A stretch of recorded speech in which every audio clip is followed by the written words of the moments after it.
I'm Nancy Portner, and I'm the website manager here at CU Boulder.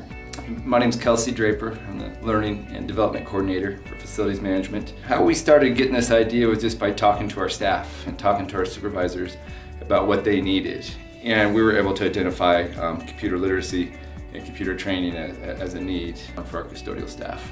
We had to overcome a lot of obstacles. Since I've been here, it's kind of been assumed that our custodians either didn't want to learn to use computers or didn't know how to work computers. And I found both of those to be unacceptable. So first Friday of January, we launched this program, the CBS Computer Lab Training, is pretty much what we call it, right? All 11 teams rotate down into our computer lab every Friday. So 150 custodians come through the computer lab about once a month. So they're getting an hour of training in our computer lab so they can learn how to log in, learn how to send an email. We had a custodian, been here over 20 plus years, sent her first ever email, right? Learning how to sign into MyCU Info, check your benefits, check your pay stubs. So we started off as this kind of an accessibility thing, and it's kind of started to morph now into a training and development opportunity where we're starting to work on resume writing, we're starting to do interview techniques so that custodian ones can be eligible for promotions when they come available. Most of our custodians are made up of Spanish speakers or Laotian speakers. That doesn't necessarily mean that they're fluent even in their own language. There might be some learning obstacles. A good speaker doesn't necessarily mean that they can read and write. So that's been something that's been a challenge. The challenge too is just kind of changed the organizational norm.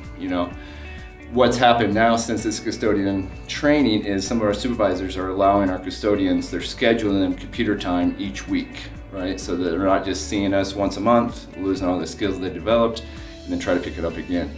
Our custodians, we've been able to shift kind of the culture a little bit where our supervisors agree that this accessibility is very important for our custodians to be working here. So the fact that they're scheduling that now during their work time, it was a big get for us. And what had happened is that our supervisors they made a requirement for everybody to come down the first time.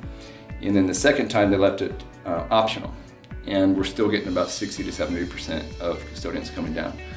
Each team's been down here twice, so we're beginning our third rotation now. One of the things that our frontline service workers, and that's for those that make $15 or less an hour on campus, one thing they wanted, of course, was more salary, more money, right? And so we can't really affect that.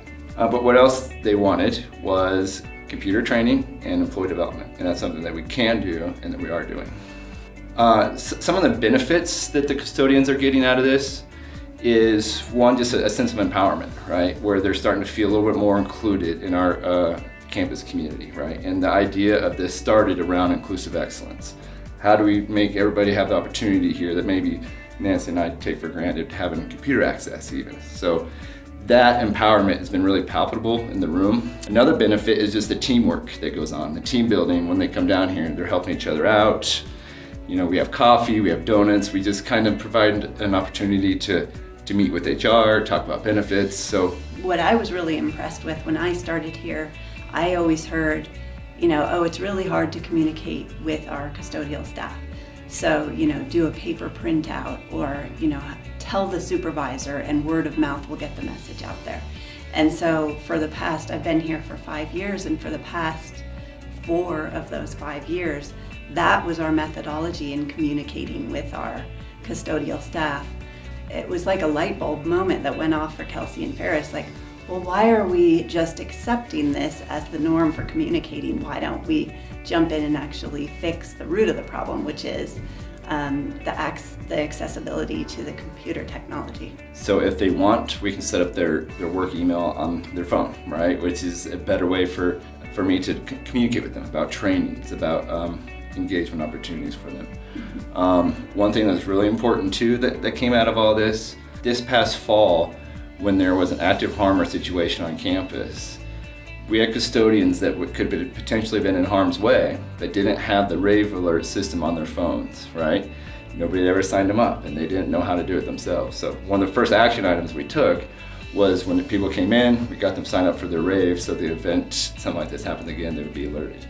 Yeah, we have so many reasons that we want to communicate with our staff. We have 600 employees in our department and so many messages that we need to get out on an almost daily basis. Having the confidence that if we send out an email, that our staff are going to receive it and be able to hear that message is really important to us. It's not high technology, you know, it doesn't take a doctor in anything to implement this program. Kelsey literally just invited our folks to come down to the computer lab and just shows them how to use things, and it's that simple.